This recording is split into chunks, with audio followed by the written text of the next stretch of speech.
Anime is a vast and varied medium, and if you're not already familiar, it can be daunting to find something you might be interested in watching. This is a podcast where three average anime enjoyers introduce their uninitiated co-host to their favorite anime touchstones, so he can join them deep in the Weebs.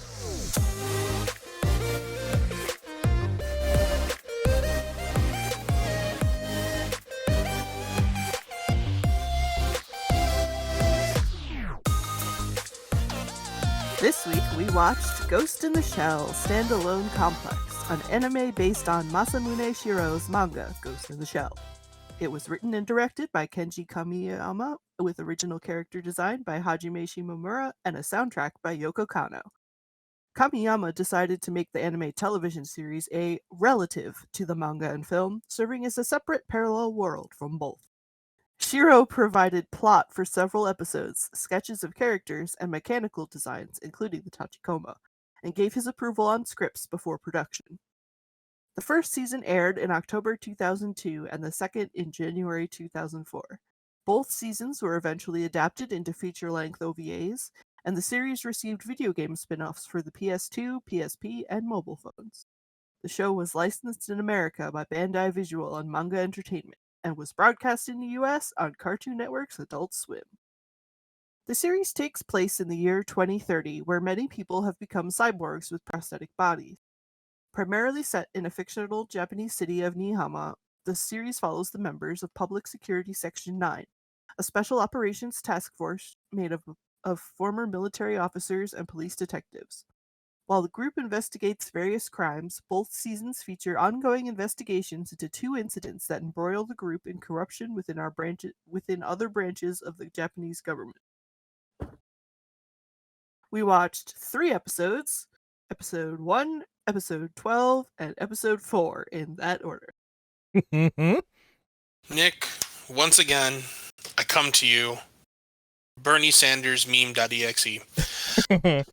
Oh, it's an executable. That's full of viruses. Yeah, we're now executing this. Why did we pick the order that we did? So, something that is... Okay. Did I mention I have opinions? I'm sure you do, and that's why I'm looking forward to this. I've been curious about it since you came up with this order. So basically, the long and the short of it is like, this series is a standalone complex. This show is a weird, like, it is a thing by itself. It's not necessarily like a sequel or anything to the other Ghost in the Shell media, but it is sort of in conversation with them. And something this show does, which I kind of appreciate, and I think it's kind of pretentious, is if you look at the official names of all of the episodes, they basically, there are 2 sets of episodes within this season. There are standalone episodes and there are complex episodes. Standalone episodes are exactly what they say. They are basically like case of the week, single story, no cliffhanger or anything episodes. And then the complex episodes is all of the episodes that deal with the sort of season-long plot of the Laughing Man case. And so, I figured first episode, it's sort of trying to be an introduction in media res of itself, as much as anything in this show explains what it is. 12 was also a standalone episode, but it is one of my favorites because it is about the Tachikomas, and also I forgot how much there is just like a hard gear shift in the middle of that show, and so that worked out kind of well just in terms of like showing the way that this show just loves to change. And then episode 4 is the first of the complex episodes, so I thought that was a good sort of end our watch on the beginning of the season-long arc, as like a good cliffhanger kind of moment. And that's why those are the episodes we watched. I wondered if that was the reason, because I did notice that. It's like, okay, we have standalone, and then it's complex. Like, this actually makes a better viewing order than the order that was released in my opinion. Yeah, I'm really kind of curious to go back and sort of what is it like if you only watch the complex episodes, and what is it like if you only watch the standalone episodes and almost treat them like separate seasons. I wonder which one, like sort of like which format actually works better for this series, as opposed to the airing order, production order, which was their sort of not even evenly spaced, or just sort of shuffled together. You know, we need to build a Patreon because that could be our rewards. Here we go again. But I'm kind of with you on that, because I've been thinking about that. Since we first decided on this, like, one of these days I'll have to sit down and do X or Y, and I was strictly thinking just the um, complex episodes. But yeah, that would be really a trip to go back and watch one, give thoughts, go back, watch the other, give thoughts. Yeah. See, I think it would work better as just standalone episodes, but maybe. And then we're not talking about Second Gig today, but Second Gig did something weird where it's actually like 3 different season-long arcs that is how they split episodes on which 2 of the 3 they look at. I got a headache looking at the introduction to that episode list, and I just said, I'm glad we're not dealing with Second Gig. Yeah, if I remember correctly, 2045 kind of did something along those lines as well. And man, I got feelings about that. And spoiler, not a lot of them are positive. We set out to be like, oh, we're going to show all of our favorite shows, and then yet the last couple of shows we've done have been very spicy takes. It's just like, no, we have to show you this, but... Well, here's the thing. I think that shows, on behalf of the entrenched weebs, growth of person. It's like, this was really great. As you grow older, it's like, Yeah, I mean, maybe not so much. Our goal was to show touchstones. This doesn't necessarily mean they're good or bad, but they were important at some point. Fair enough. True. I mean, good, kind of like which is better over the standalone or the complex. It's like, I would argue it depends on what you're looking to get out of it. Because, the philosopher in me would love just watching nothing but the standalone episodes. But the person in me that loves a good, like, overarching plot would die for the complex. Mm-hmm. But that being said... Yeah, so, hey, Bob, what kind of person is in you? Is there a person in you who enjoyed this show? That sounds like a ending of the episode question. Sure. Very leading. I got this. Bob, there are 2 series in you, or 2 halves of a season in you, a standalone and a complex. Which do you feed? If I had to say at the start of this, I don't even admit. Because leading into that, given that explanation, really sways my opinion at the end. Really? Okay. Yes. Well, let's dive into it, because I'm very intrigued to hear this. Yeah. All right. So, what was the first episode we watched? You tell me. Standalone Public Security Section 9. Section 9. Section 9.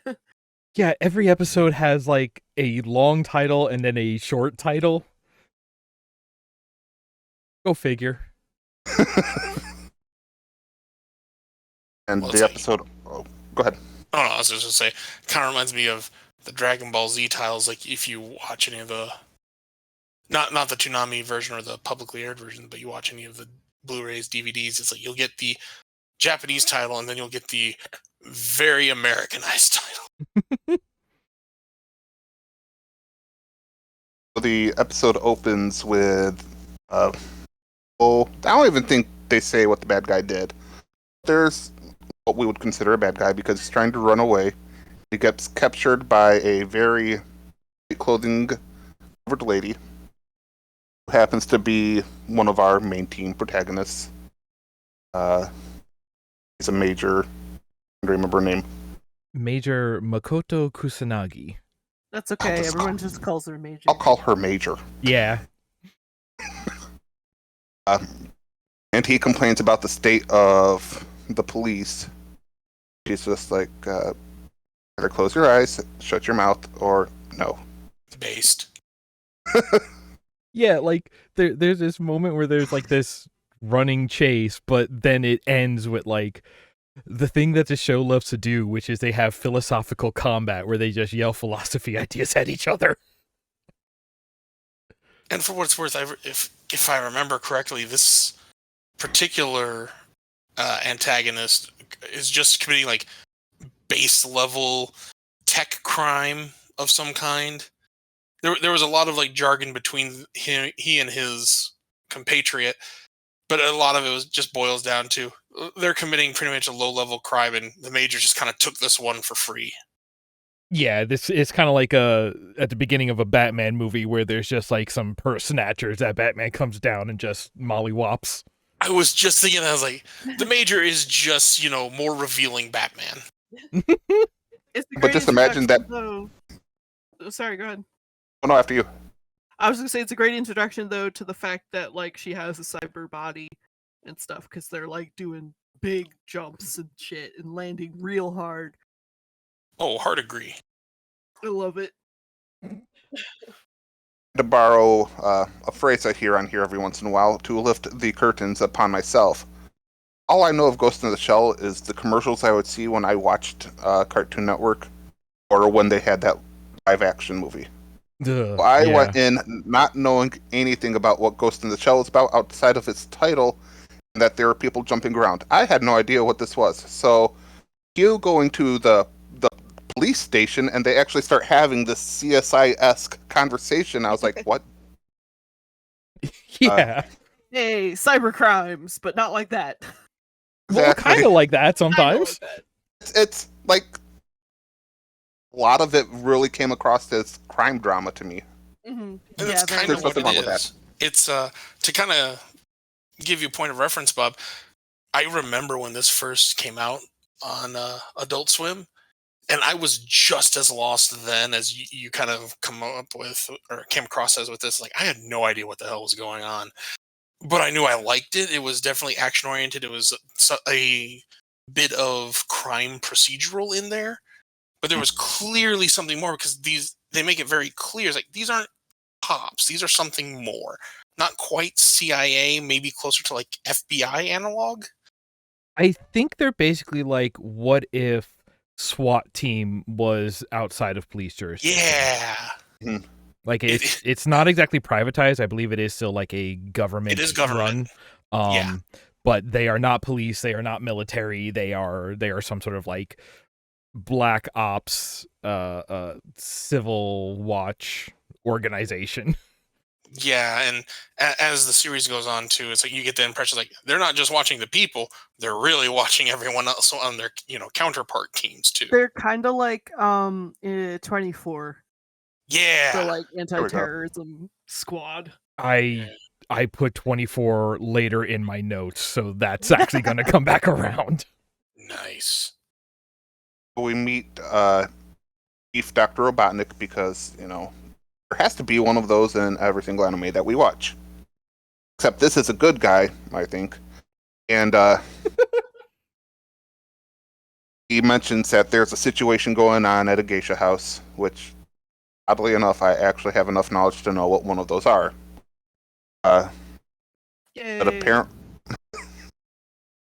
apparently there's a bunch of very important people there who are having a meeting. And so he calls in the special security squad. They go to try and tackle what's going on there. Which is really cool because it sounds like they have some sort of plan for every single situation. Like execute L2, or I forgot which one it was. Yeah. Yeah, or like it was like load out something. Yeah. Like, get a A2 loadout and do this. I'm like, oh man, that just sounds tactical. Like, Major is really smart. Of the 3 episodes that I watched, she's very together. Even with the 3rd episode that we watched, I found her to be compelling. Yeah. Yeah. She always struck me as like, she is one of those characters who is like written to be a badass. Like the show knows she's a badass. And I think that comes back into play in the 2nd episode, where it's like, oh, you just like, you were so badass you defy the regular rules of reality, but like, okay. Like in in a version of this show that is like a web comic, the Major would absolutely be a self-insert character. She's so badass. I don't know. Like sometimes I get that vibe off of her. Okay, so I'm just going to say this now. That was kind of one of my notes by the end of this, is that in today, she absolutely would have been, at the very least, the author would have been accused of making this like a self-insert if this was written and made today instead of way back when. Well, I think the way that this show gets around it is it really is more of an ensemble cast. True. Because like yes, she is sort of like the leader of the squad in terms of like ground operations, but we really do like follow each person, and like everybody's giving little things, and a lot of times we're just following her while she's standing around hearing what everybody else has to say. That whole listening to thought conversations was a little throw-offy, but not in a bad way. Just like logical growing of technology. Yeah, they got Hey, Skype we in the all- brain. Yeah, we all got upgrades and can talk across our network. All of us but Togusa. Mm-hmm. Well, no, he's still got that too, so never mind. Yeah, he's got... Somehow he's got that. They- It's still they like show- fully human. You can plug it into your skin. I think that's what I can't think. One of the Aramaki. police people. Yeah. Aramaki. I imagine that like comms unit is probably mandatory. For Yeah, it's probably working in a subdermal. team. The next scene we go into, we finally get to meet the band as Major convinces her chief that they need to go rescue these diplomats from whatever's going on at the place they're at. It sounds very vague, but I don't remember why they were holding all these people hostage other than they were diplomats. Well, that was the thing. Like, they weren't making like demands or anything. It was just a Yeah. bunch of because all the geisha are robot or Robots. cyborgs. Yeah. Are they cyborgs or androids? I You think know what? they're I'm going to make that closer to, like- distinction now. I Yeah, I think feel they're like they're just androids. automata. Yeah. Well, no, they have intelligence or some kind of personality, because later we're told he liked the prime minister likes to body swap when he's drunk. But that still makes them androids, not cyborgs. Cyborgs still Yeah. have human components. Yeah. I could have sworn at some point in the series that people swapped bodies. But Oh, maybe they I'm- do, but they swap They it do. with Yeah, androids. digitally. Okay. Listen, we're It's getting confusing. onto the cusp of the main point of the show, which is Yeah. where does personhood lie? We cannot do that right now. We've just Nope, I started. understand. I'm trying to fly over. my existentialism, damn it. But we get to meet everyone, and I think my favorite person is the guy with the buttons for eyes. Uh-huh. Bato! Best boy, Yes. Bato. Bato is the He's- best boy. He's fantastic. He's snarky. He's just perfect. He's absolutely the best. You want to know something else, Bob? Mm. If I remember correctly, is that not Chris Sabat that does his voice? Or am I wrong? I don't know who that is. Let me look at that. I have this pulled up specifically for this. Yeah, Oh, you- speaking of voice actors, by the way, the Major is voiced by the woman who was Hilda Hilda, and yeah. Julia Oh. from Outlaw Star and Cowboy Bebop, respectively. Mhm. standalone complex TV series. Richard Epcar. Okay, for some reason I thought it was Chris Sabat, so never mind. I was going to say, Bob, you just saw Vegeta and Piccolo in one person, but that's completely wrong. Oh, I've lost my ear. As a reference, there's a Bulma in this. Or is that correct? Bulma? Boma, Chris Sabat played him in Arise. that's probably what I'm thinking of. And you had already mentioned Tagusa. Tokusa. Yep. Yeah. Yep, the most human of all the people. Fresh meat. Yes. Untainted meat. Oh. He's the new They- kid. They converge on the geisha house.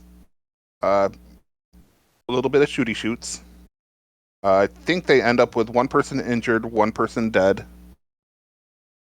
And that's Yeah. just like the first near 15-20 minutes of the episode. I think it's like the first quarter or like third of the episode, essentially. Yeah. And that's where I feel like it very much is like a CSI to me. Or just a crime show drama, as it were.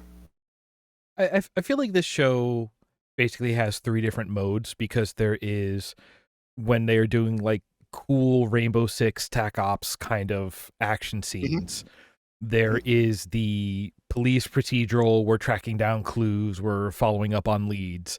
And then there is the like pure, I don't even know what to call it, but it is like bureaucracy navel gazing, I guess is kind of how I would describe it. Like there's the political social commentary, and then there's the law enforcement social commentary. Well, not even a commentary part, but like we kind of breeze past it because it is a scene where not a lot happens, but there is a lot explained. The scene where They're sitting around the table.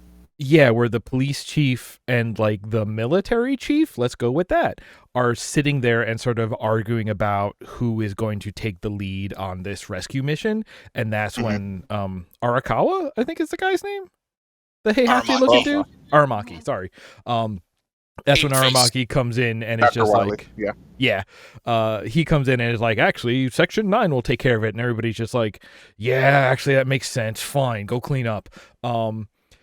But like, that is a kind of scene where like, it is a quick conversation, but it is the kind of scene that like a lot is being said, a lot is being explained, a lot is being told and not shown. So like major things can happen, but in terms of like plot beats shown on a screen, it seems forgettable because it is just like the thing shown on screen is a conversation happens, but the amount of like information and like group dynamics that are being dealt with in there are like so high. Like that is something that like it's almost like high fantasy kind of writing, you know. It reminds me a lot of who here saw Shin Godzilla? Yo. Yeah.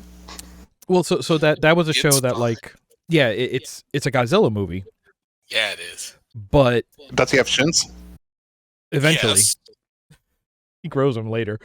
It's a Godzilla movie, but whereas most Godzilla movies you think of the stomping and the fire breath and all of that, it is a Godzilla movie that is very much about people in government organizations responding to like a humanitarian crisis and like, okay, how do we evacuate? How do we keep phone lines operational while this thing is going on? How is like it becomes this like it's not watching the sausage get made, but it is watching the gears of like bureaucracy production and just like governmental organizations. It's watching all of those gears turn and interact. And that is the other third of this show. And this show loves that bit, loves to just show you like heads of different organizations talking.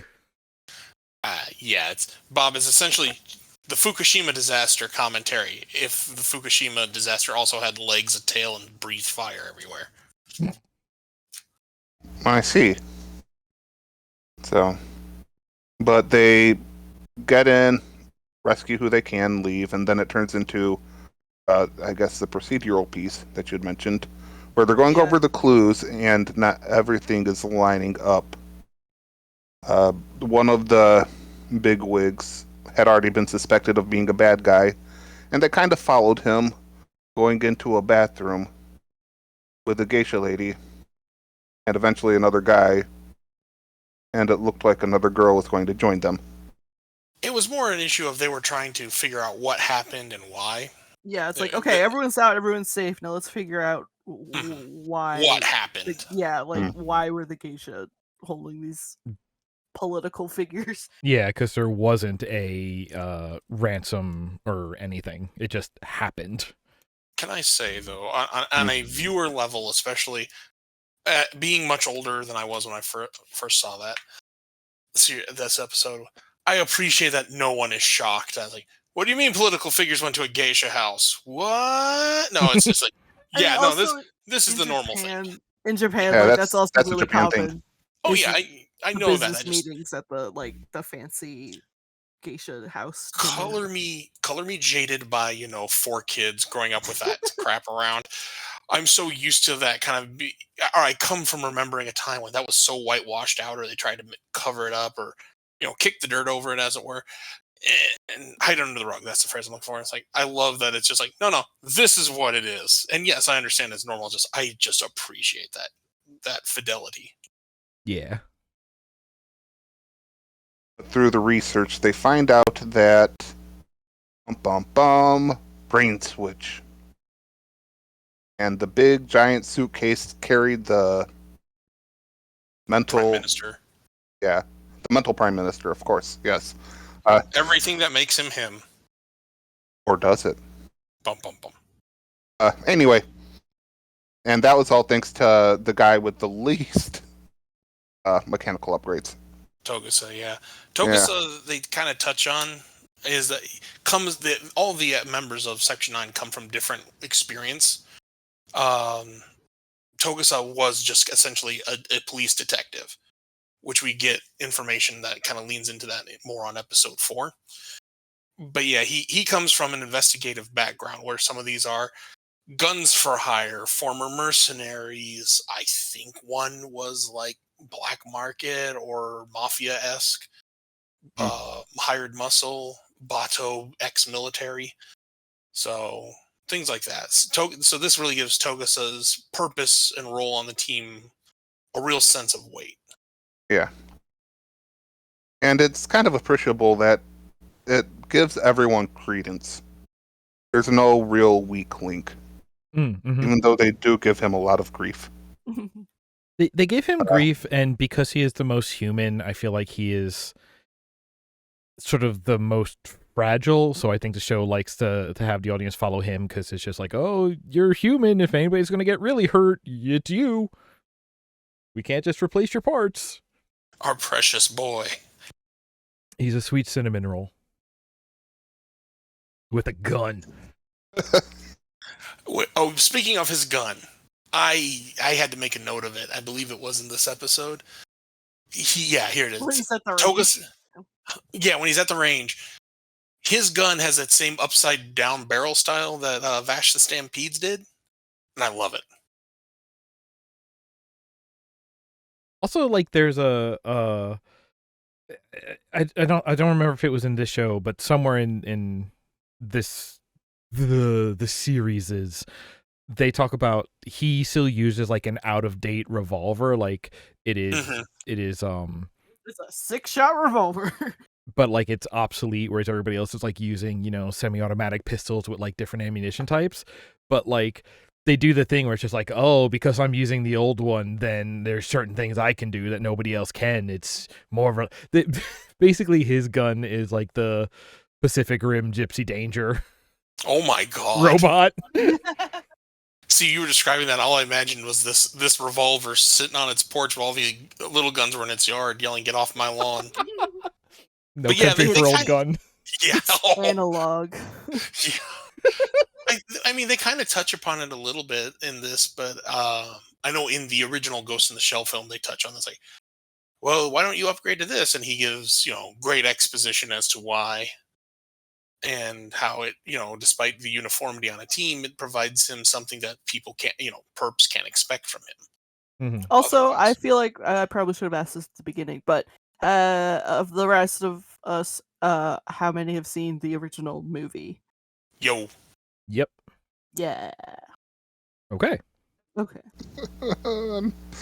I'm so lack of knowledge. Well, I was actually, I think we should watch the movie at some point, if not. I've watched it 12 times. I don't know what you mean.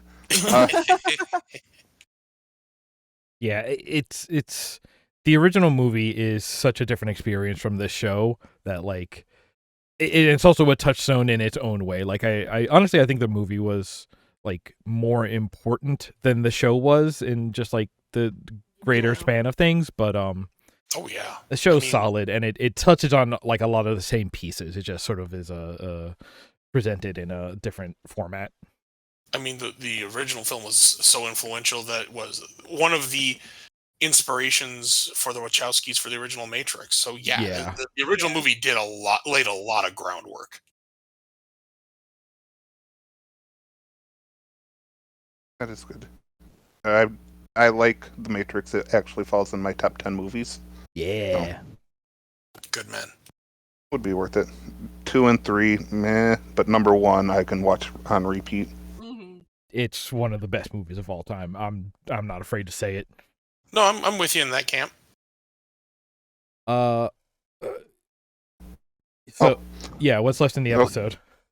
The episode ends with Section 9's Dr. Wiley calling them and having them meet up with the not Prime Minister, as he tries to fly away on his plane to the North American blah blah blah blah blah. The only reason I remember that is like, of course, the U.S. is doing something to screw things up. Yeah, he's going to like some conference to give a speech or something. And he has his secret information. Dun dun dun. Yeah. And somehow they're able to stop his plane because they're waiting on weather that wasn't there. And he Yeah, I just love that. accepted it. And he ends up getting arrested. Just arrested, not shot, because they had him put his hands in the air and Tagosa opens up the suitcase and it's like, yep, it's a brain, all right. I do like that there was enough, I don't know, degree of security is I guess what we'll call it. Precaution, that's the word I'm looking for. Enough precaution by the existing government in Japan to give him this barcode reading or barcode read easy document that cannot be digitally copied. That was good. Yeah, and I love that, like, he's constantly getting frustrated, but I also love it's like, if you're not really paying close enough attention in that scenario, it's like you're not noticing it. It's just maybe he's not liking what he's reading. You can't really scrutinize him too closely if you didn't know what was really going on. I thought that was just really well executed. So he has that trouble reading it because they already caught on that he was an imposter, and so they gave him like a falsified one, or like there's a line that says like, yeah, we're gonna hold him up, because the whole thing is like the reason why he switched bodies was to get his hands on this report, which had like information about military maneuvers. It really doesn't care. It is purely a MacGuffin. Like that one scene where he's reading it at the airport is the only time we ever see it on screen. But yeah, and like he is leaving to the US because he's gonna defect, or he's gonna like just go there because they're not gonna extradite, so he can, you know, make his own deals and not get hauled back in. So I don't. This is where maybe I wasn't paying close enough attention or got lost in the bureaucracy of it all. I don't think they ever said whom this actually was, but the impression I was left with is that essentially he had been in the geisha, and so the geisha was in him, or that's programming, whatever. And so third party that had the brain case came in, swapped bodies into the knocked out the prime minister, swapped bodies into the actual prime minister with the geisha, took out the geisha's body's brain, which the prime minister is inhabiting, put it in the box, left after, you know, killing the secretary, who was the only person that died and was grievously injured, and that's because she saw what was happening, which is kind of how Togusa figured out everything. They never really said like this third party actor, an unknown intelligence agent working for the American Empire. Yeah. Okay. Yeah, you're left to assume it's working for the U.S. Empire. Like, accurate name as ever. Huh. Yeah, I'm like, wow, we're really ahead of the game for, you know, the American audience. But yeah, no, it's the North American Empire, and it always made me laugh because I'm just thinking, yes, Canada secretly wants all of their stuff. Well, to be fair, I'm sure by this point in history, Canada has been overrun, unfortunately, and here we are. But yeah, they never said like this particular agent, but yeah, you're left to assume without having a clear-cut answer, such as a summary. Well, like, this guy clearly works for the U.S. and he's giving this to the U.S. intelligence. When they're arresting him, there's basically a line by Aramaki that says like, "All right, now we're gonna haul you into the station and find out who the hell you are." Really are. Yeah. Yeah, but even by the end of the episode, like we still don't hear who he really was. Mm-hmm. And I didn't realize that until rewatching it this time. I'm like, that's a little frustrating because I'm used to my procedurals getting a definitive answer. But then I had the thought, like, but that adds a layer of realism because by this point they may not still know who he is. Like, yeah. Ooh, that's good. Also, like, it doesn't matter because their job was to figure out that something was going on and stop it from happening. Right. No, And I so agree. their part of the job is done. Right. And I just It's another thing that the show loves to do, because it loves to like just be done with plot threads. Like it happens here with him, it's going to happen again in the next episode, and it kind of least happens in the fourth episode. But yeah, like partially it's because, you know, they are like a purpose-built group. They are called in to do one kind of thing, and then they're kind of just done with it. But also it's just like, I don't know if it's like this show doesn't want to spend time on things that it doesn't care about. The problem is it doesn't care about like some of the more mechanical parts of its plot. I don't know. It's one of my frustrations with the show, is just like, I don't know what it wants to be focusing on, because sometimes it feels like it's not focusing on anything. Yeah, and to that same point, the opposite end is, if I remember correctly, and again, it's been a minute, but I feel like some elements from certain, no pun intended, standalone episodes end up tying into the complex episodes, like at the end. Like, I want to say that little what we'll deal with in episode 12 has relevance later. For some reason, I may be Mandela affecting myself here, but I could have sworn it did. I think it does kind of end up, yeah, they're not completely standalone, but like the cases are Right. separate cases, I guess is how it's supposed to be defined. And I guess the point I'm also trying to make is, like, sometimes I feel like these are written where, like, maybe they didn't know exactly where if they wanted to leave that open for a future thread, or just end up literally leaving it and be like, one and done. Yeah, it's the show is not interested in resolutions. Yeah, and that's so weird, because it has some resolutions, but it's just interesting which ones it chooses. And I guess I appreciate it for all the frustration I can bring. It's like that, it kind of gives it almost a realism that other shows lack. Well, I don't know if I would call it realism, but yeah, it is definitely sort of novel and unique in that it's like subverting your expectations of how like a police procedural or anime kind of story structure is. Like I don't want to spend the whole time just comparing to the movie, but like that was the thing about the movie is like it is very, like, there is a plot going on, but the plot is less important than like the character moments and questions as people go along, and like there's a resolution there, but it's also just like, well, I guess we're doing this now, and that's the resolution, and it's just like, all right. Yeah. I guess I'm thinking of it like, sometimes you get someone from a foreign intelligence agency, you catch them in, but you just really can't prove who they're really working for sometimes. And that's kind of where I was going with it. But yeah. But yeah, I know, I agree. I think that makes it, like, and you chose a perfect word for it, very novel in its approach and appearance. Time to move on to episode 12. Episode 12. Standalone episode. Tachikoma runs away. The movie director's dream. Escape from. A title with a semicolon. Listen. Love Escape it. from Tachikoma Maintenance Bay. So this episode to me feels like it was very split in half. Yes, definitely.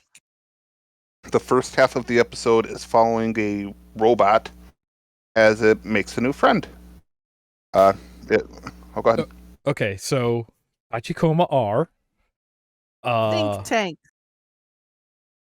Yeah. Literal. Yeah. Yeah, but basically they're actually they're like tiny one-person tanks, but they're also spiders. They have guns, they have sensors, whatever. Like the reason there's a big pot on the back is because somebody sits in there. Are they sentient on purpose? Like, this is my first introduction to them. Are they sentient tanks, or is this something new? No, they have an AI, kind of like, you know, the Android AIs. Like, so that is like, again, a thing this series loves to talk about in terms of philosophy and personhood, is just like, we have people and we have AIs, and it's just like, at some point it is like a personality and memories that can inhabit a shell. They are the ghosts in the shell. Hey, the title makes sense. but the idea of like their AIs are not humans in that sense, and like so like I'm pretty sure there's a good chance like the geisha were sort of android and AI, and probably like the check-in girls at the airport might have even been like androids, and we just breezed over that. But the Tachikoma are the same. They are not necessarily supposed to be like sentient AI thinkers. It is supposed to just be like they have. It's like AI augmented to help you be better with it. They come with Okay. Siri. There's kind of supposed to Yeah. be coming with Siri rather than personalities, you know? That being said, why did they go with 14-year-old girl? The Tachikoma are kind of like children in their own way. They're Very Moe. Yes. The Vocabulary time. no. This No, is we did Moe great. already. They're Hawaiian. Uh-huh. Yes. Tachikoma don't know what soccer is. That's what I'm getting at here. She doesn't know what a lad is. Yeah. But she makes a friend with a little girl whose name eludes me, and honestly, for the point of the Miki. plot, Mickey. is it really relevant? Nah, No. but she has a name. Yes. And she's looking for her dog, Roadkill, or whatever his name was. Jesus, Bob. Way to spoil the end there. Oh my god. I am a cat person. I'm not afraid to say it. So, you know, the Doesn't mean really you just sad. cheer the death of a dog. Okay, when Tachikoma picks up the dog and shows it to the little girl, saying, "Is this your dog?" Yeah, that's you. I wasn't sad. You're a bastard, Bob. There, I'm saying it. Okay, Oh. so there's a lot that we've just thrown at the audience here. So he meets Miki, Mhm. and this poor little girl is looking for her dog. Her parents told her that it ran away. She's looking for it. She meets up with Tachikoma, and quite honestly, I don't understand this world with this episode, where a giant robot walks up to a girl and she's like, "Whatever, you're my friend now. Let's go run away to the city." Welcome to the future, Bob, where prosthesis can look like anything, even a completely new body. I would have been like this as a little girl. Yeah. Like if I had a giant robot, I would have been like, "Oh my gosh, best friends." Especially in a city where robots are sentient AIs, where they're deemed either intelligent or not, A, B, whatever. A robot just kidnapped a child. No, the Carol kidnapped the robot. Yeah, I mean, the kid did put the leash on the Tachikoma. Yes, Yeah. yes, but that does not make it okay. I think it was kind of mutually consensual that they ran off together. I was going to say, the Tachikoma absolutely gave consent by A, choosing to go with the child, B, submitting to the child, and not because, let's be honest, this thing has the power to resist that leash. There is no subjugation there. It tacitly agrees in its own actions. Like, I mean, she even made like a bargain of sorts. Like they're saying, saying, "Oh, like okay, I'll go with you, but only into the city." Only to the certain part. Yeah. But I'm just speaking from the child's point of view. Like, I get that the parents weren't the best parents, but you know, hey, where'd our daughter go? Well, it's fine. She's hanging out with a robot. Let's be honest. Every child in that future is chipped. I mean, okay, well, all right. A, yeah, probably. B, I mean, that's why, you know, at like 14 years old, it's not you move out anymore. It's you get your own new body that your parents don't have chipped. It's like when, it's like some people even get spare bodies to jump around in.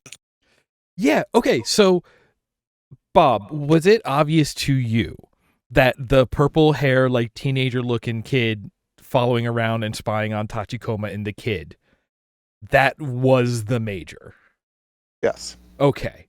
Because that is something that like they never just say, but it's just like, yeah, no, like she just. I mean, she has the same. Well, she talks about it in the transition of stories.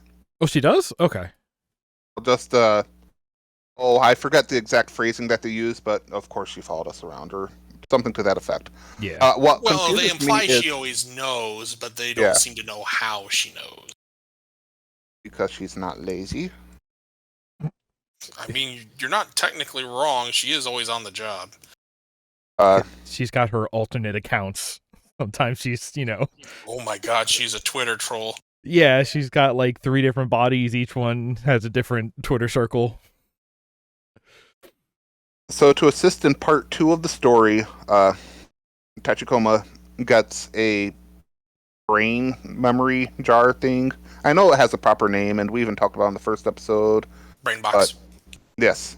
So gets a brain box, looks in it to try and figure it out. Yeah, just finds it in the trash, like Yep. in an alley. Wonder what this is. As you do. Well, I think it was like a back alley street market. Like they're fighting over the people selling like keyboards and satellite dishes. And so Tachikoma throws a dog, bad. Second, Tachikoma steals a brain, also bad. Tachikoma is a real Johnny Five kind. Like, I just came to life and gained sentience, and now I'm on a crime spree. I mean, to be fair, the little Tachikoma girl was there is going to stop her. purpose-built. Oh. I think that was my favorite part, is the little girl slapping the robot. Oh, it's so good. No, the only thing missing from this episode was Diane Word coming in and giving Tachikoma nunchucks. Wow. You're right, and I think I would have only made the episode like 10 times better. Oh, it would have been so good. Little girl gives the leash to Tachikoma, except it's like all embedded with nails. So Tachikoma and the little girl are driving around, and the little girl finally explains that she knew that her dog had died. Yeah. She had figured it out, listening to her parents, and her parents saying, dog left, it's not coming back, and she knew she had figured it out because they end up going to Gravestone, I believe. Yeah. Yep. Which is sad and kind of weird that the parents buried the dog, Yeah, I was thinking. and that. I then was told like, wow, her that it didn't die. You had a whole gravestone for it. 1%. It's been a really good dog. But then also the whole thing is like she went out to look for it to feign that to her parents that she didn't know that the dog was dead. Like in that goldfish story. Mm-hmm. Because she doesn't want her parents to be sad that she's dead because I'm glad that's. I'm just glad the story ends. This half was like really deep, and then it's like, oh, by the way, next story. And that's done. Yeah, can I just say, this episode, highlighted in my notes once we got to the halfway point, it's like, this was clearly 2 story ideas that they tossed around but could never figure out what to do with, so they just combined like the first half of one and the second half of the other and found a way to kind of make it work. Yeah. Which also, like, we skipped over it, but like when Tachikoma finds the brain blocks, like she plugs into it like immediately just to be like, oh, I wonder what's in here. It's just like, oh, this is real neato. This is like how it interfaces with the world. Is this what it looks like when someone's dying? Yeah, it's Holy like crap, Tachikoma. I believe this is the moment of death in a person's brain captured inside this box. Like, oh God. I think about that till now. Yeah. But we'll discuss this at the end. Good. So Tachikoma go home, and yes, renaming the episode "Tachikoma Go Home," and everyone's kind of surprised-ish because Tachikomas aren't sentient like that. Yeah, they're not like they can be autonomous, but like not to this extent. They don't have curiosity. Short version, this not supposed to have happened. They don't do things without order. Bob, it's the Exocomp episode of Star Trek The Next Generation. Remember the little maintenance bots? Those. Oh, I know what you're talking about. The Wallies. Or the Eves. Yes. So they do testing on this particular Tachikoma. At one point, I remember being insulted, and all of the other Tachikoma got offended by it. Mm-hmm. As one does. And eventually find this memory, Major, in a weird turn of, I'm just going to do this before having permission, because I'm trying to find, apparently, people who have been not dying, but asleep. Goes in there and ends up being... We sent a guy in to investigate. And, oh, yeah, that's right. And he's not coming back. Yeah. So she hacks in, and it's a movie theater. And she feels like she is strong enough that she doesn't care. She goes walking in, talks to some people, talks to the main, I wouldn't say villain, but the brain behind this whole thing, and explains that people are here because they want to stay here. And it's not a trip or a track or blah trick. Not a trap. It's just that people are stuck. So she goes into the movie theater, finds the guy watching a movie. She looks up and starts watching the screen herself, and she starts crying. Cue her leaving, and she's able to. I believe it is that she's able to close it down. Does she save the missing person? I'm trying to remember. So some of the people in there were reported as dead. Other, if I remember hearing the audio correctly, but some were alive. And they weren't. They weren't trapped. They were choosing to stay there of their own free will. Mm-hmm. It wasn't a. It was so it's not a engaging. trap. Yeah, and I do love too. It's when she first goes in there. I know we kind of gloss over it. It's all these people. She's like, "Excuse me, can you tell me tell me what's going on here?" And the person behind it all is like, "Oh, they're not going to tell you what's going on. They're too enraptured by talking about it." And the first, even my notes like, the first instance of Ava discord. But it's like, ooh. But the way it's described by the guy. Oh no, is it the guy who says that they're never-ending movies? She kind of, if I remember correctly, she just kind of comes up with that on her own. Is that by watching it when she comes out, she explains everything to them? Yeah, that it's built from the mind of the person who's watching it. Because she does have the conversation after she leaves the theater proper to talk to the mind behind it all, the director, as we learn.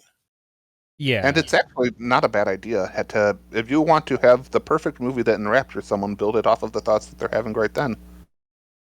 Well, I don't think that's even what it is. I think it's like we don't get to see the movie, but I think it is his movie? The movie of his life, as it were. Like, this is one of those things where it's like they start just it's another moment of philosophy combat in the show where she's talking with the director, and it's just like, oh, you saying that it's bad if you just want to stay here and watch a movie forever if it's your favorite movie? And it's just like, yeah, don't do that. It's like, oh, okay. But he's like, it's their escape, and as soon as they go back, they're going to go back to misery. Yeah, and she's like, well, you can't. What are you going to do? Run away forever? Just keep running away? But I don't appreciate being called out. Yeah. It's like, well, they may as well be dead if they're just going to spend their whole life watching someone else's dream. Yeah. Yeah. So the way that actually resolves is she is, again, a badass enough Mary Sue that she is not enraptured by the movie, even though it makes her cry, even though she is like forsworn emotions long ago because of the nature of the character, see other media. But like, she just walks out and she basically says, okay, take the director's brain, ghost, whatever, put it in a different case that is not internet enabled, just put him in an offline, and then when he's out of there, they won't be able to show the movie anymore. So all of the, because that's the thing, right? It's like the other people will wake up. Yeah, it's not that, you know, all these people have been dying or whatever. It's just that their ghosts, their consciousness has left their own bodies to go into this one. Basically, this director turned his brain into a nightclub, and people just keep coming in, and it's too cool to leave.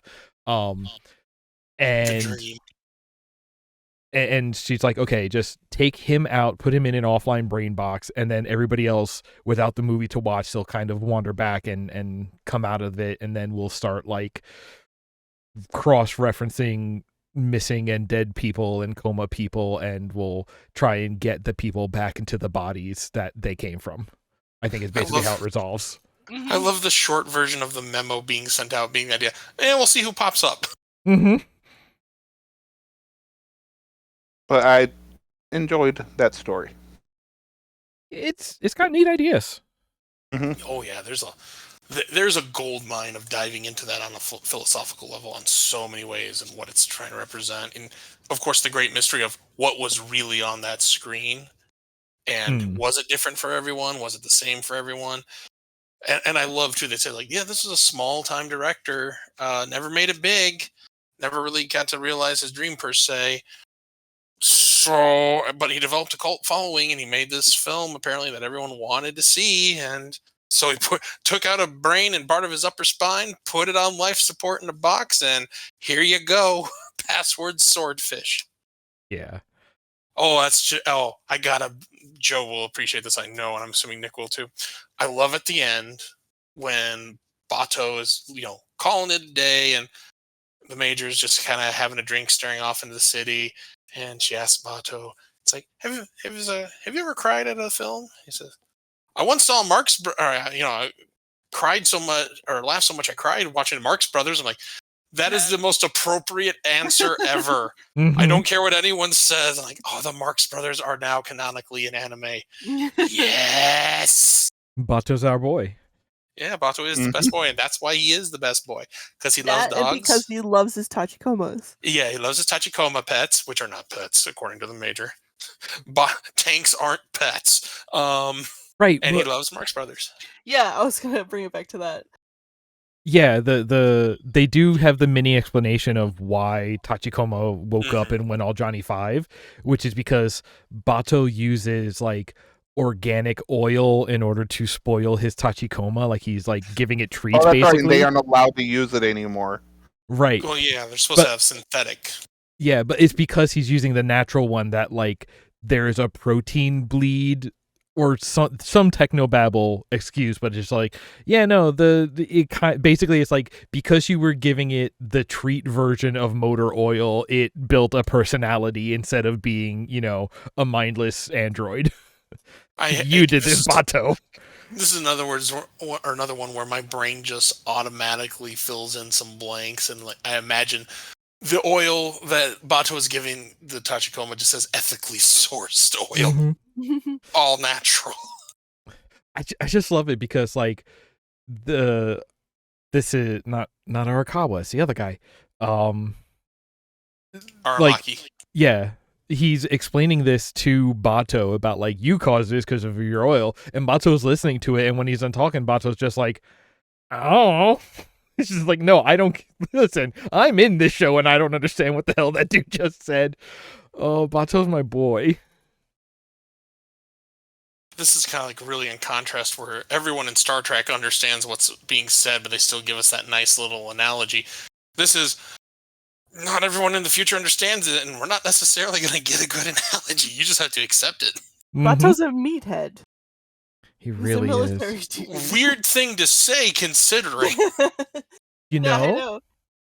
But, like, yeah, he's a military dude, so I'm sure he knows a lot about some, like, military technology stuff, but, like... Yeah, he has a certain degree of understanding, but when you get to, like, to the nitty-gritty of it, it's like, sure, what he said. Bato is kind of like the Freddie Prinze Jr. character in Mass Effect. Oh, wow. Freddie Prinze Jr. was also in a season of 24. Is coming back around again. And he was also a Jedi in Star Wars. I mean, we can go with this all day. He was? Rebels. Okay. Which actually wasn't terrible. It was also Fred and Scooby-Doo. Yes. Oh my god, you're right. Yep, that's one of my favorite... That's the main thing I know him from. Tachikoma is basically a talking dog. Solving mysteries. I mean, yeah, we have Bato, who is Freddie Prinze Jr., solving mysteries with his AI dog. Yeah. All right. Also as Iron Bull in Dragon Age. Yes. I know him from that in Scooby-Doo. Do we just want to move into the next episode before we dig this Prince hole any further? Probably. Hold on, I need to re-download Mass Effect. So yeah, let's go ahead and take a shot at the third episode. Well, the fourth episode. 4. Yeah. The third episode of our watch, episode 4, completely out of order. The visual device will laugh. Interceptor. Can I just Ba, ba, interject? ba. I see the spelling of interceptor, and I realize in all of my notes I spelled it as interceptor, like a ship. And I just realized, that just clicked with me. Like, well, there that went.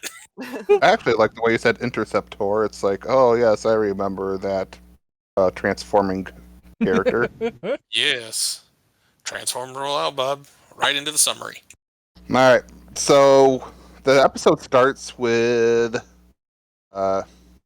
this guy who is researching on his computer. His friend is Yamaguchi. Yeah, sorry, Yamaguchi. Yamaguchi.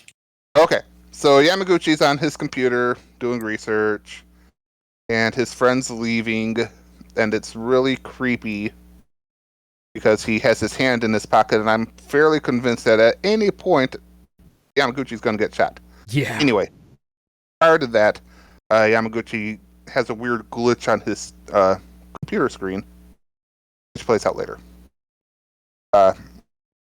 He gets up, he leaves with weird guy in the coat pocket, arm man, just watching him as he goes. He gets in his car, starts driving, and suddenly his world turns crazy and digital, and he ends up driving off of a bridge, and, in classic fashion, explodes. Yeah, like he screams like, "Oh no, the interceptors are in my Yeah. eyes!" and then just dies. I'm like, wow, I'm glad he took the time to explain to us, the audience, the thing that killed him. Too bad I could not understand a word he said.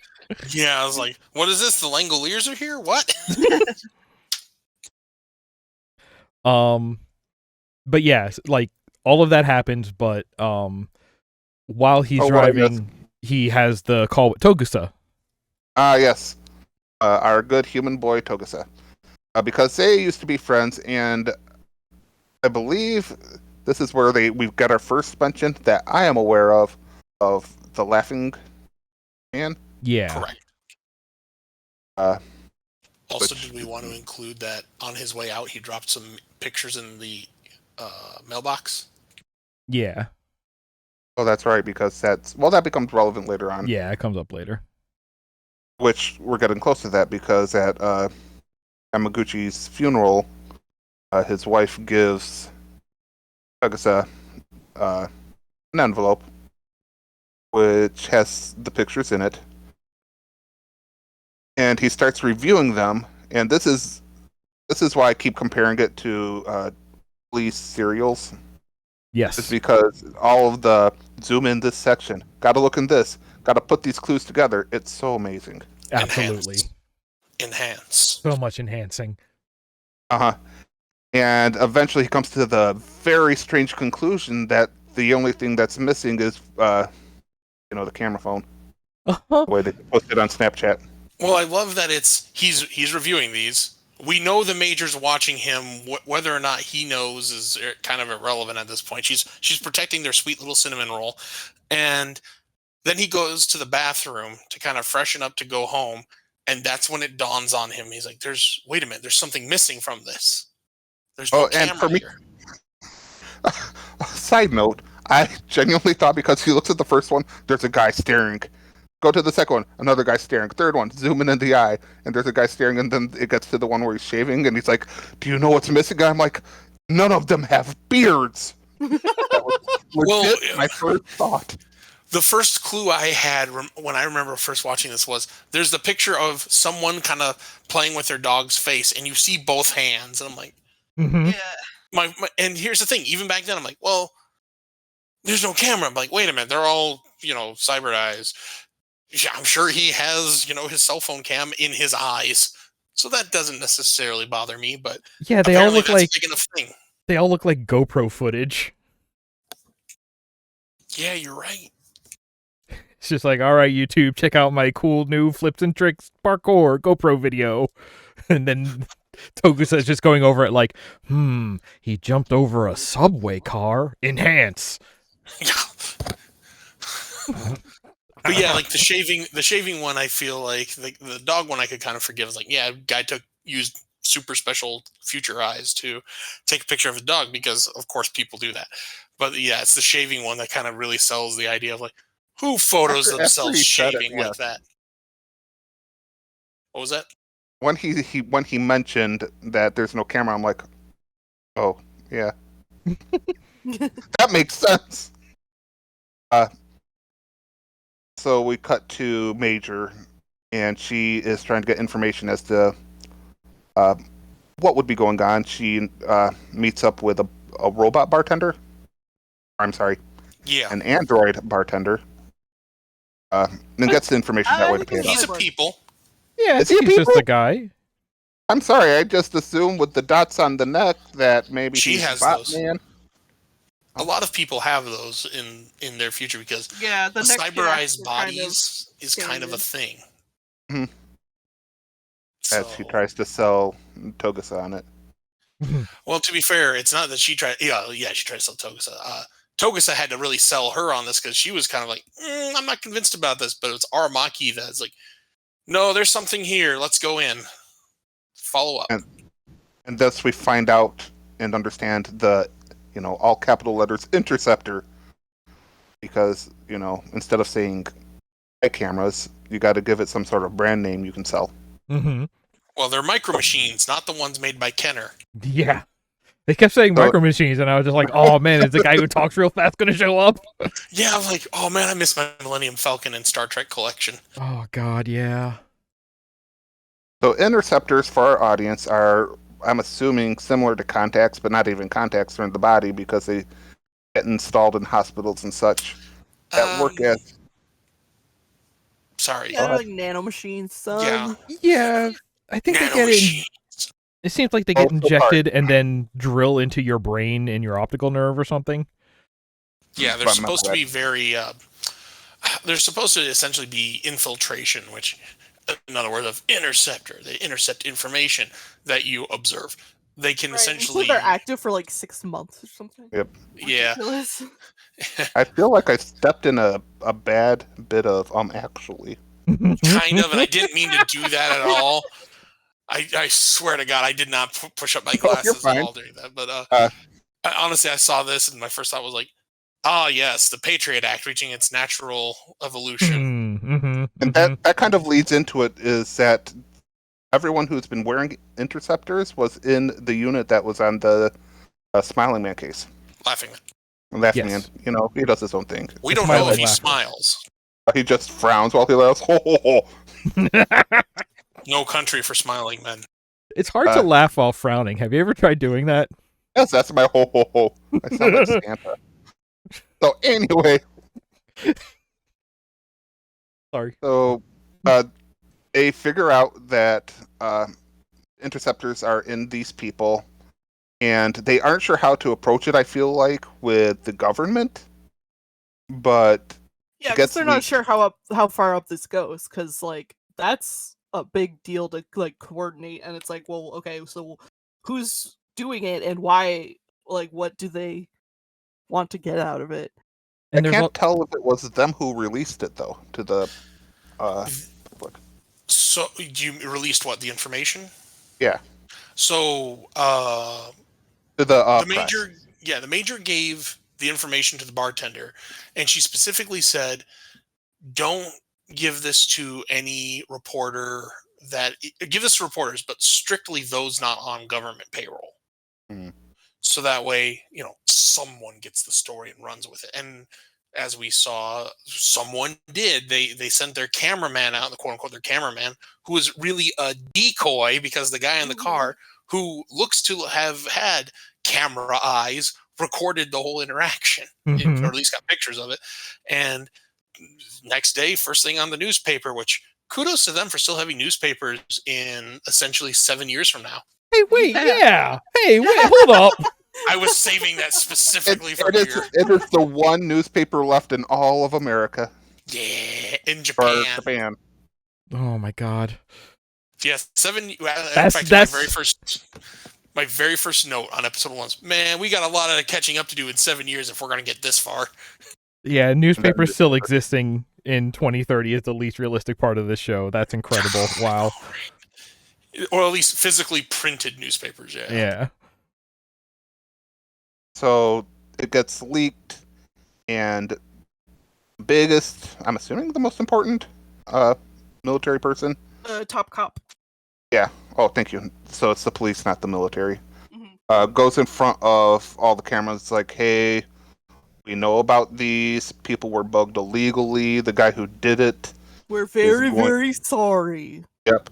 But it was for good reason We're sorry. that we just made up.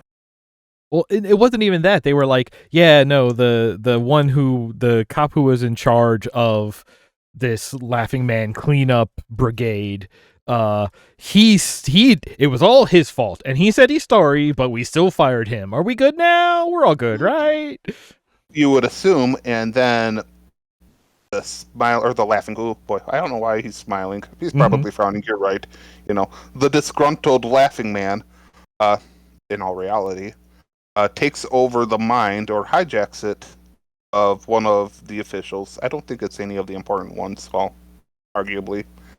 And then goes on to say that there's more that the top cop isn't saying, up to and including death threats, if not everything gets revealed. And they You've do got it. 3 days. Yep. They do it by blanking out his face, which was weird. That way you really understood that he was laughing the entire time. Yeah. Well, I mean, Well, he's like a super hacker. To that point, Bob, did you notice when after Togasa had his briefing with the Major and Aramaki while they're discussing the Laughing Man, Aramaki, whose attention and vision is completely trained on the Major, is scribbling something on his paper. Mhm.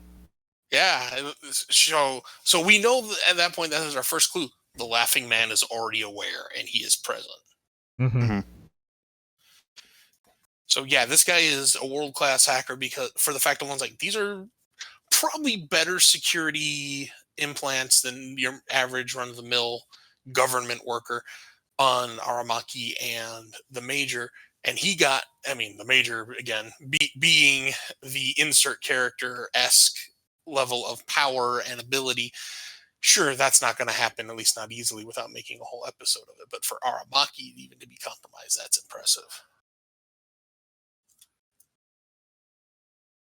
And the episode ends on a cliffhanger. Well, not really a cliffhanger. It's a end, but pressing matters. Whereas the last 2 episodes were not. At this point, I will say I read Ghost in the Shell standalone complex as it was typed up above my head earlier at episode 1, and that when you were describing standalone/complex, I'm like, oh, that's what that means. Well, that's what they later said that it means. Yeah. Listen, I don't trust like that. I don't know, man. Considering that the titling was already there in the episodes, I can believe someone had that. I don't think it was maybe that well established until later. Like, I don't think anyone realized it besides the people behind the scenes. How did we feel about, like, because so this episode was the most like detective procedural. This episode was extremely noir, like from it's raining nonstop to a call in the middle of the night from a guy who is then dead in a car crash by morning, and the envelope full of mysterious photos that seem innocuous but they're actually a major clue. Like, this absolutely feels like a noir detective film. But more than that, the way that this one was the procedural and a lot about like background of like, oh, the 7 years ago, the Laughing Man case, and like, oh, it's again more of like talking about like, okay, it's the group that's doing this, it's the top cops, it's the there's one line where there's something about like the company that makes the interceptors would have had to have sold them to the cop who installed them, even though that cop's job was to investigate that company. And it's very much like, that's a really, what kind of motivation would they have to spy on themselves? Like, how did we feel about all of that? Because this one especially was very heavy on just the like hearing about things going on. I mean, I've been on the record before, and I'll go on the record again as saying noir is kind of like a heroin for me. So just shoot it up, baby. Let's go. I'd have to say I'm actually with Chuck on this one. I enjoyed it. Okay. To go even further, I'm one of those, like, I love when you start a mystery with, yeah, there's this thing that happened that we have not talked about at all that was 7 years ago, and we weren't involved with it, but other thing happened, and this is how it was handled, and now it's actually a bigger problem because that starts off as okay, so maybe we have a copycat, but no, the guy's back. I'm like, it's a trope, but man, when done right, I love that trope. Mm-hmm. I think for me, like, this is like, unless we count that car crash at the beginning and sort of like the big drama of the press conference at the end, like, this is a show without a lot, or this is an episode without a lot of action in it. Like, it is very, I don't necessarily want to call it slow, but it is. This is the kind I mean, it's not physical action, but it's No. Yeah. A lot of still, mental. yeah, like, I'm still into it. Yeah, I love something that makes me think and makes me pay attention. I don't know, okay, so this is where I break out my hot take. Go for it. Unpopular opinion. I love hot takes. Do it. We need a hot take alarm sound effect for the soundboard. Yeah, we really do. Oh, that's the next titling you can have on here. Add-on is the hot take section. My problem with this show, and I have this problem with a lot of shows, and basically it is anime is a visual medium. It's television, it's cartoons, it's whatever. And one of the like rules for working in that medium is show don't tell.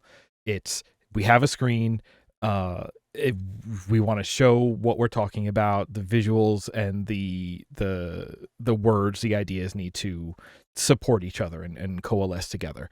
But a lot of the times this show loves to do the thing where, like I said, the thing that we have on screen are people talking about something big, and but something like that happened in the past or something that's going on elsewhere. Like we three people are going to sit here and talk about the Laughing Man incident, but we're never going to show anything about it. And it always frustrates me because it is like, it feels like it feels like something created without understanding the strength of the medium. Like it just makes me go like, oh, what this show is doing and having conversations like this would have worked better as a book, as something else, where like, the conversation is the interesting part, but then we're just letting the visual part go to waste because we're just showing people having a conversation. And it's just like, there was also an element of like, we talk about animation trying to be cheap by like, oh, people aren't going to move, so like a conversation is cheap to animate. But it's like, at some point they go even further where it's just like, also they're not even going to move their lips now because they can talk directly from their brains. And I'm just like, why is this an anime? Like, because then they put all the animation into the major jumping around on buildings. I know. And not giving her clothing. Which yeah. That's a different issue that I have with this show. I wasn't gonna bring that up at all.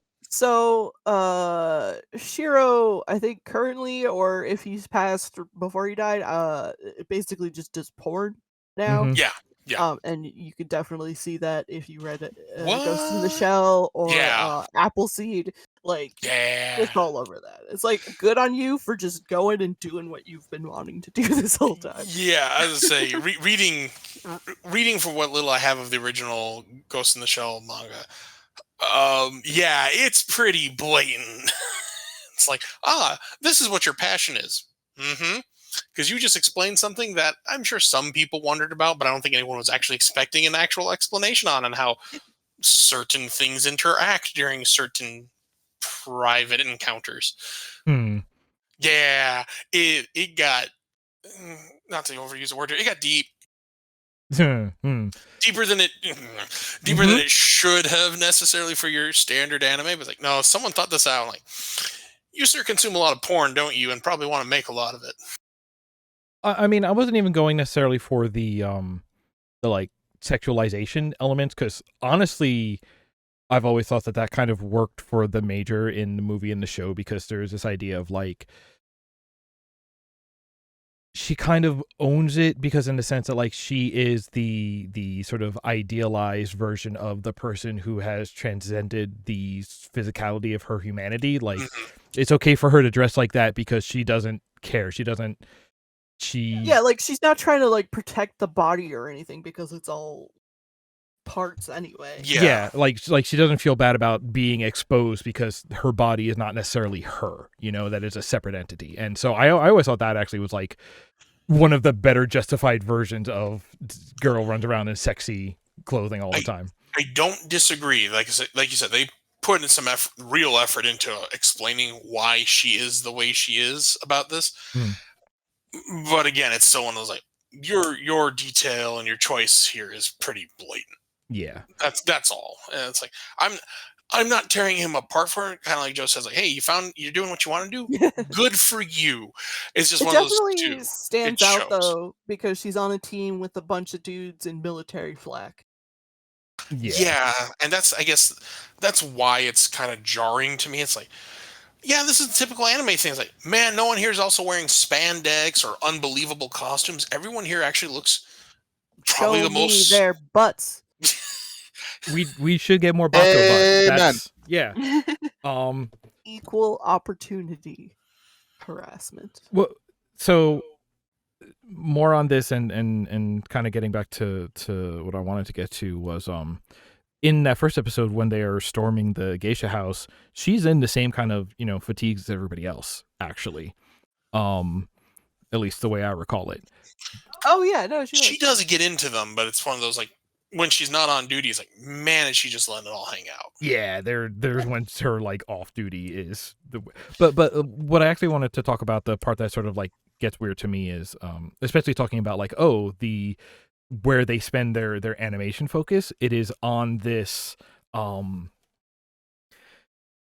it is on the sort of like combat and military actions and like this show looks cool. I love the look of the tech in this show. I love the Tachikomas. I love their like bullpup P90 styled submachine guns that they're kitted out with. Like I love all of that stuff.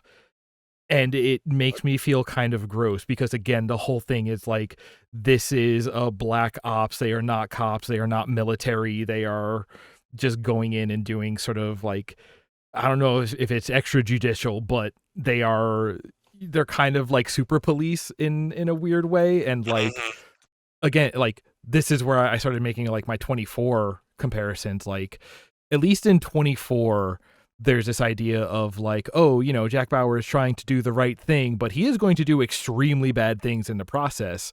Where meanwhile over here, Section 9 is just like, no, Section 9 is good. Yeah, they're going to go in and just like do something and just like take out whoever they need to, but they are absolutely the good guys at all points in the end. Like this is the kind of show that goes into that part of Japanese culture where like military action and like military police kind of style stuff is just like put on a pedestal and never questioned, and that's actually what gets me more I have more trouble uncomfortable reckoning with. For what it's worth, I completely share that because again, watching this through my modern lens as opposed to the lens of early adulthood me, late teenage me was back then. Oh man, this is so cool. Now it's like, man, I got like real social problems with everything about what's going on here. Yeah. Oh, and it's one of those like, I will be the first to say I hate the following phrase. Okay. But this is one of the times I will justify. It's like, because I feel like it's used to justify certain shows, Law and Order, being around. But it's like, man, I just got to disconnect it from reality. I just take it in this perfect world where these things, the good cops never overstep their bounds. For me, since it's that near future and like their focus is specifically crimes that involve the new technology, the new development of the transhumanism stuff, like it's enough removed for me that I can like enjoy it without Yeah. connecting it to the now. And who knows, maybe in the next 7 years, miraculously, when we do all of our catching up to get to the Gits world, maybe, we would completely reform the police enough. Yeah. Or, dismantle it, rebuild it in a proper way that serves the people. One can dream. I just know, like, even not tying it to, like, real right now, it is still this idea of, like, somewhere between the, like, celebration up to the fetishization of, like, tools of war, military and guns and all of this. Like, we know about anime otaku, but, like, gun and tank otaku are also a serious thing. Like, that's why it's been in the news about, like, the people on the War Thunder forums who, in having argument over digital tanks, are leaking actual military classified documents. Like, the people who care about that stuff care very, very much in a way that just, like, even in the here and now, it's just like, oh, you are enjoying this thing without, like, reckoning with the sort of, like, inherently immoral nature and purposes of it. Okay, well, now I'm uncomfortable. Like, it's and that's the thing. All of that stuff in this show is so cool. I love it so much, and I just hate that I love it. Like, at least if the show had, like, questioned some of its own, like, are these the good guys? Like, put that in there once, and I'm just like, okay, the show is questioning it, let me buy in. But the show is just like, these are the good guys, and I'm just like, but I know that there should be a question. The best thing about Ghost in the Shell is the Half-Life 1 mod Half-Life Source mod Neo Tokyo, where it is just all of the style and gunplay of Ghost in the Shell with zero story and zero questioning. It is just, are you this dystopian PMC or this dystopian PMC? It's okay. They're going to kill all of each other. And it's just like, all right, now I feel good. Now I feel good about this.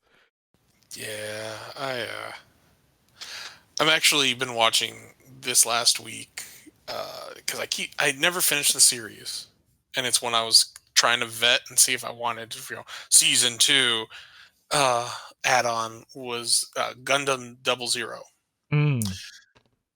And I tried back when you and I shared an apartment.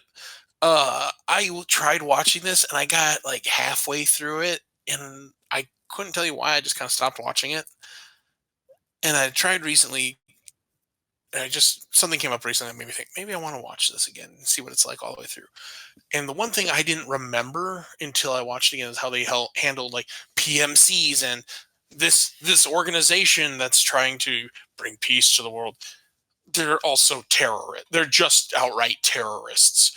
And the idea, and to the credit, the show constantly throws in your face, yeah, these people are trying to bring an end to war by these armed interventions. Like, so violence. You're trying to stop you're trying to stop violence with violence.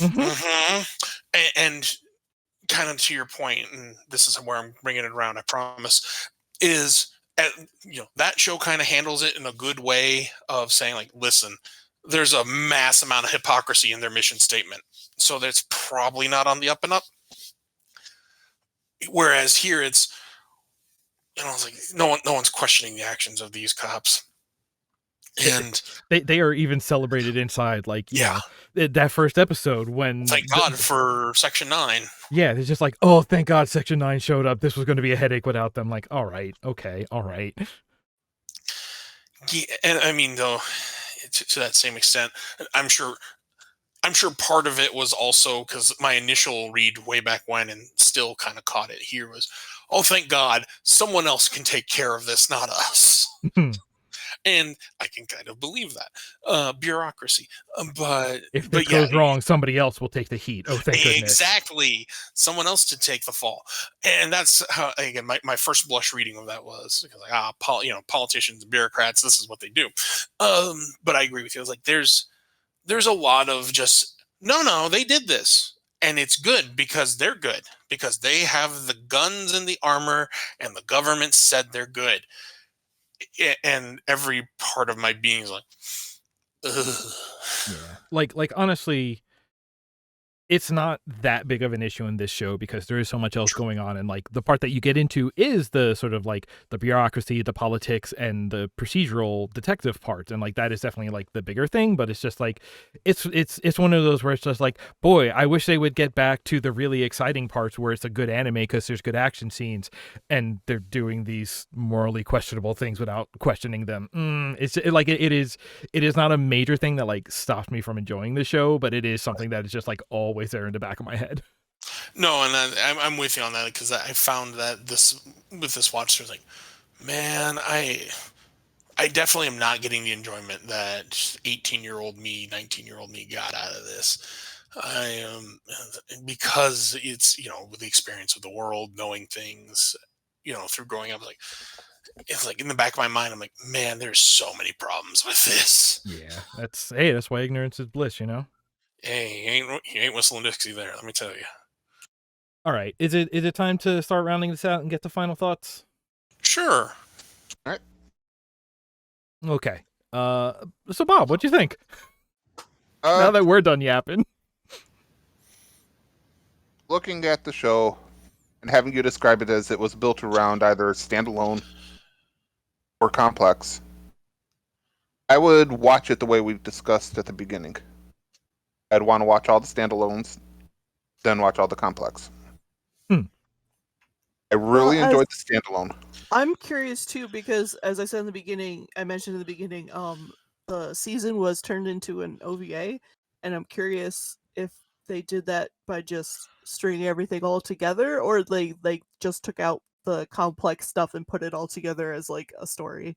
I would bet that they I turned. can answer that right now. Oh, there you go. I've watched it because it used to be on Hulu, and every so often you need something to fall asleep to. It is just the Laughing Man story. Okay. It is all of the everything else. Like I think they touch on the brain box because it ties in at the end, and maybe one or two other things. But man, are they handled kind of quickly. They're just kind of, oh yeah, the Tachikoma did this, and so you don't see the happening of it, but you get the mention and the acknowledgement that it happened, and then at the end it's like, aha, here it is, but it is strictly the Laughing Man. And spoiler, season 2 they did the same, and they did the same. Yep. So, but I mean, they weren't terrible if you just strictly wanted the Laughing Man. And I guess I should add this in. I have watched the compilation OVA more recently, still a few years out, but more recently than this, and I forgot just how much of the season really was standalone versus complex, and the differences therein. So, I'm kind of glad we went back to this because I kind of want to watch it to drive it home. This version of just the standalone versus the super condensed Campbell's soup version of it. I feel like watching just the standalone, and then watching the complex, as you guys had mentioned, in some sort of cinema format. Yeah, like the idea of just like turning it into an extended episode, I actually really like that. I did not remember that they turned it into a sort of compilation OVA, but I would actually check that out. I would rather check that out than watch all of the complex episodes, I think. Because the way you describe it, having it so broken up, while not bad, because by no means was the complex episode bad. I genuinely enjoyed it. I really liked the proceduralness. I know that's not a real word. Of it was. I, as a 18 to 24, remember, I'm the old one here. That was just when CSI had started coming out. 24 started coming out. And the Law and Orders were starting to really pick up. Yeah. And it tickles that fancy, as it were. It's not the show that I thought it was watching the commercials. And it's to the positive. Because I didn't want to watch skimpy lady jumping around and talking into the machine. That's all I thought it was. Didn't realize it had anything to do with, any form of military at all, any police.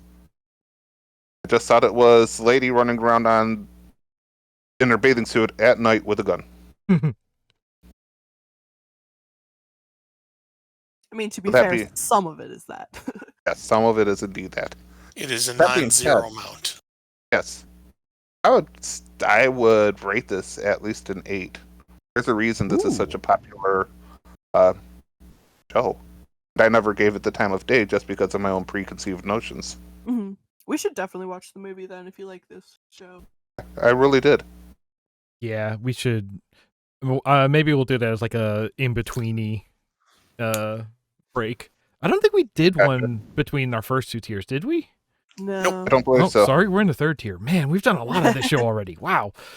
I could Yeah. just reopen the theater and put it back up there. I could just do that someday.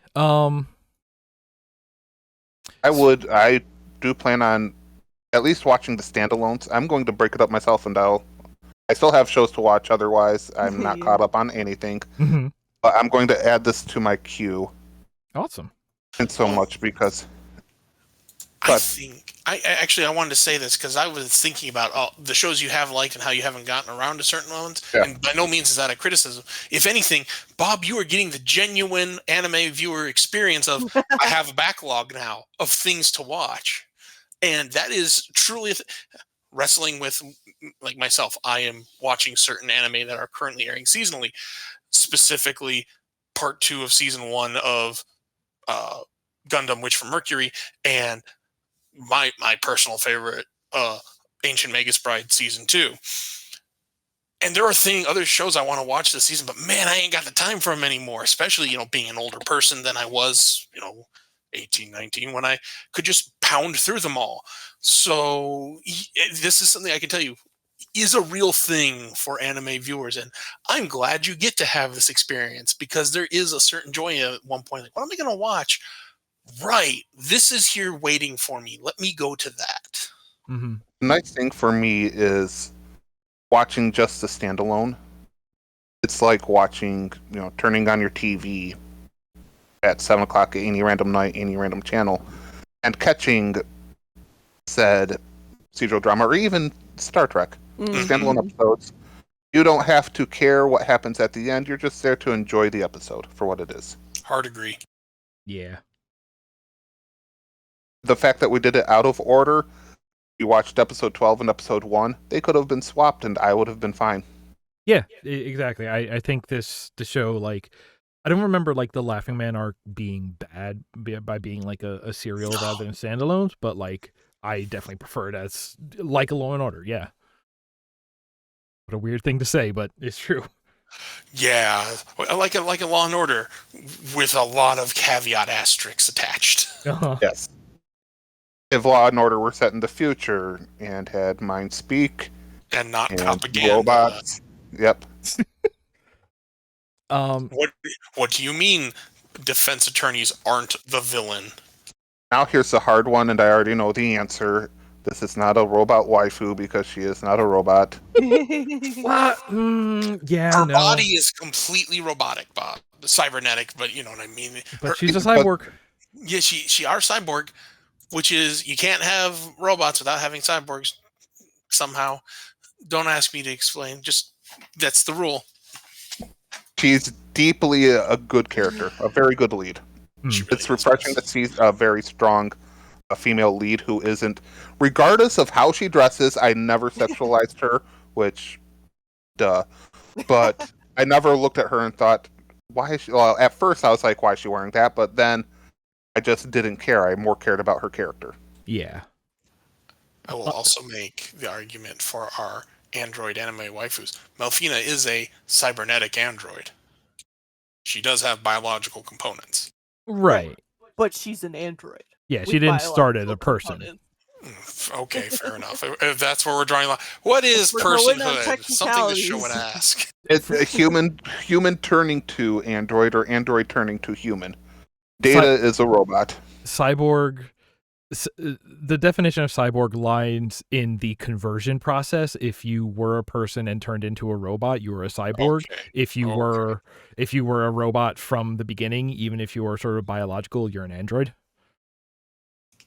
All right, I'll put away TNG season 1 episode of Uh-huh. Measure of a Man.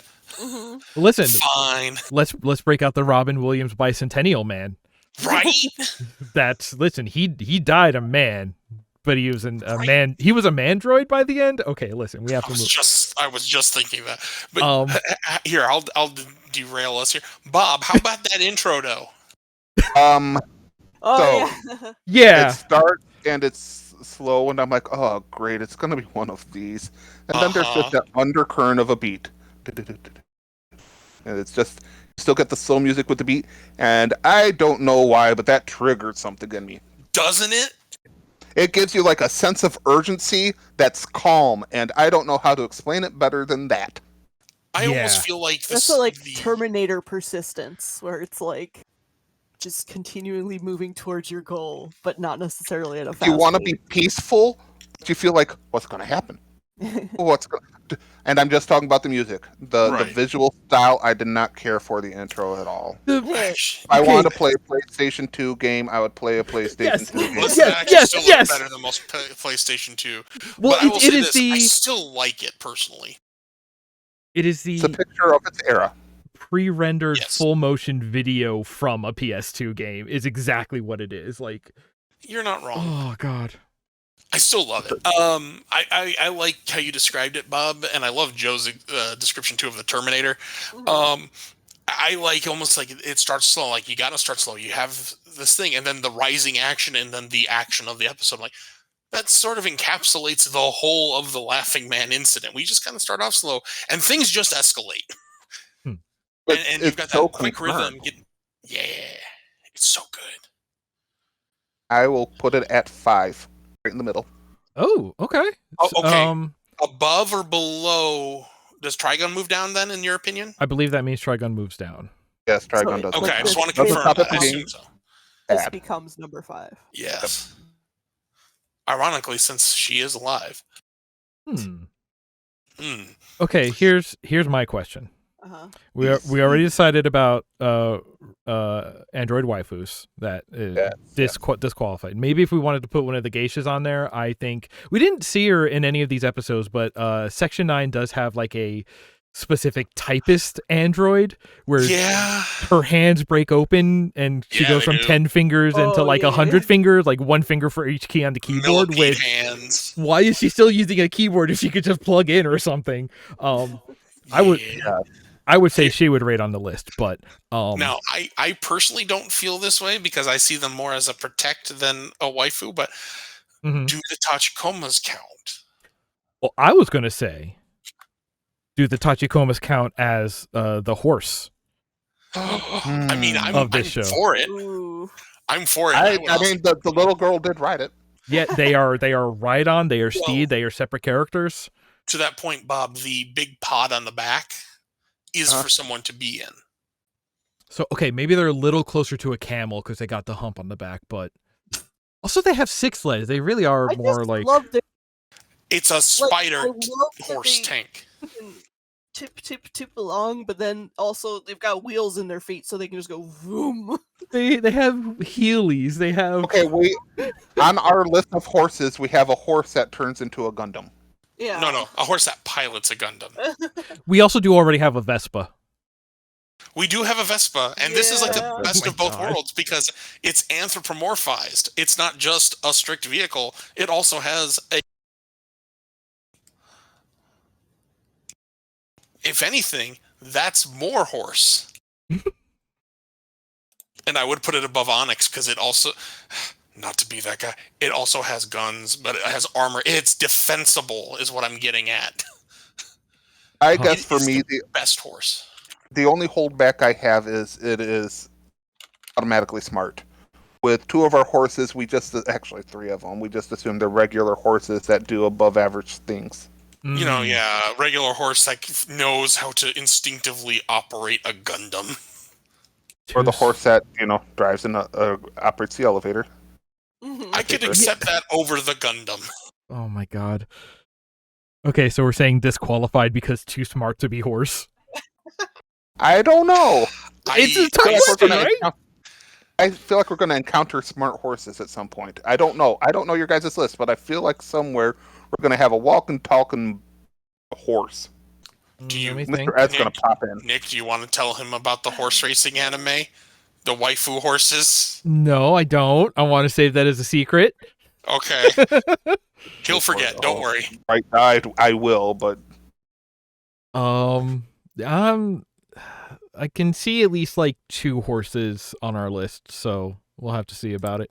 I don't know. I would put Tachikoma above the Vespa, below Onyx. How dare you? Onyx is not a walking, talking tank Here, with wheels can be.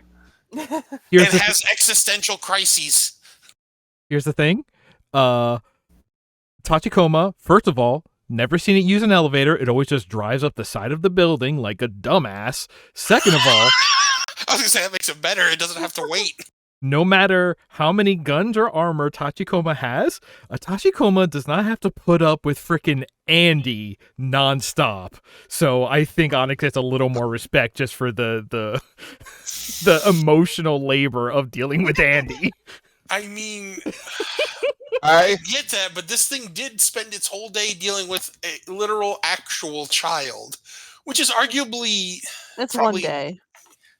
I mean, that's still a lot. And it's pampered by Bato.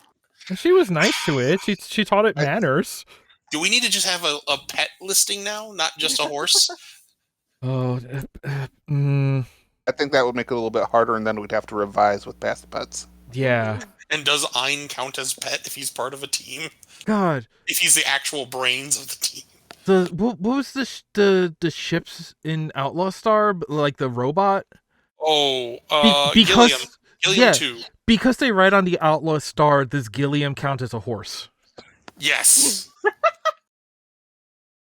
All Which right, makes Gilliam better than Onyx because it can go through space. I'm just gonna write down some things here. We'll discuss this another day because this is Honorary horses. Tachikoma. Yeah, Honorary horse tier. horse runner-ups, horse runner-ups. Horse runner-up. Yes. Almost horse. Runners up because horses run, and this is a unordered list. Okay, all right. Okay, fine. The things we do. Mm-hmm. So I believe that brings us to our last matter for the show. Yeah, we should probably get that going because we need to play the graduation music for Bob. There is no graduation. You music have graduated, Bob, to the next tier of anime. You have completed the late night Toonami tier and have graduated to the old head anime tier. Oh, I'm so happy. We're finally here. I'm so happy. 2 of my favorites on this list are right here. Old head Uh-huh. anime tier? In other words, older anime that are maybe staples, kind of like Bebop, Okay. or I would say Trigun and Yu Yu Hakusho. Yeah, but like gone a little older than that for some of them. Well, one of them is around the same time frame. Actually, it's Well, late 90s, but Yeah, I'm just trying to figure out what the latest one on here is. Like mid 90s at the latest or something? well, let's say the one that is mine at the end of the list. Uh-huh. Which we'll have to now screw up which order we release these into, Bob. That one was 99, I want to say. Oh, wow. 98. That's later yeah, than I thought. Okay. Let me double check that real quick because I have a window open. Is this one in the wrong tier? Anyway, that's not important. Let's who's going to read off the taglines? I will. All right, so you have 4 choices in the old head anime tier. You have Spin Kick a Dinosaur. You have, man, remember all those classic robot anime? What if we did those too? You have Be Gay, Revolutionize the World. Or you have The Ancient Art of an Assassination Passed Down for Generations, Savior of the 22nd Century. Holy cow, that last one. Uh-huh. I'm gonna save the one that I want to for last, so it's hard not to enjoy spin kicking a dinosaur. Yes! Yes! I'm You excited for this because You this is have one I selected- haven't seen. Oh god. Okay. You have selected Neo Getter Robo versus Shin Getter Robo. So we're back in the world of giant robots, but they are not Gundams. They are. So, and this was a. Yeah. I'm just like, should we get these? No, get the other magazine. Those are kind of expensive. I mean, kind of. Oh, God. Well, so like, I'm pretty sure Getter predates Gundam. It feels like it does. You know what? I'm not gonna talk out my butt right now. The thing that's gonna make this interesting is that Shin Getter versus Neo Getter is technically a 3-episode OVA. So we're probably just gonna watch the entire thing because That it works. rules. Wow. Yeah. Yeah. Yep. Cool. I am so excited. I love this. Okay, so the Getter Robo anime preceded Gundam by about 5 years. Yeah. There we go. Grandfather robots. Okay. So we have that to look forward to. Do we have anything else to say for this week? Yeah. Drink more all natural, ethically sourced oil. Get your organic oils going. All right. And on that note, thank you everybody for joining us. We will see you next time on Deep into Weebs. Later. Anime.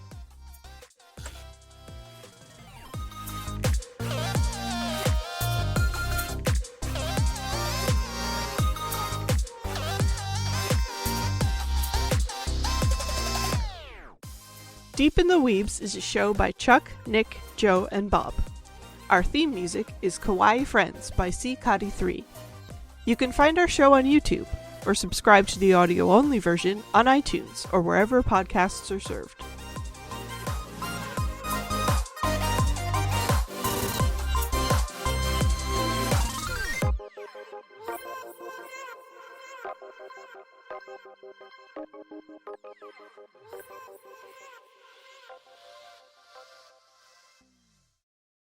You know, of the episodes we watched, we didn't actually get to the Major having a big old booty.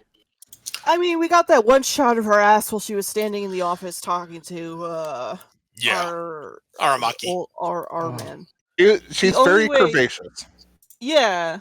And I'm just sitting there thinking, like, how functional can you be with a wedgie that deep? But then remembering that her body's not really a body, maybe it doesn't affect one in that way. I'm just gonna look real quick because there's like one specific shot. Yeah, here it is. Here.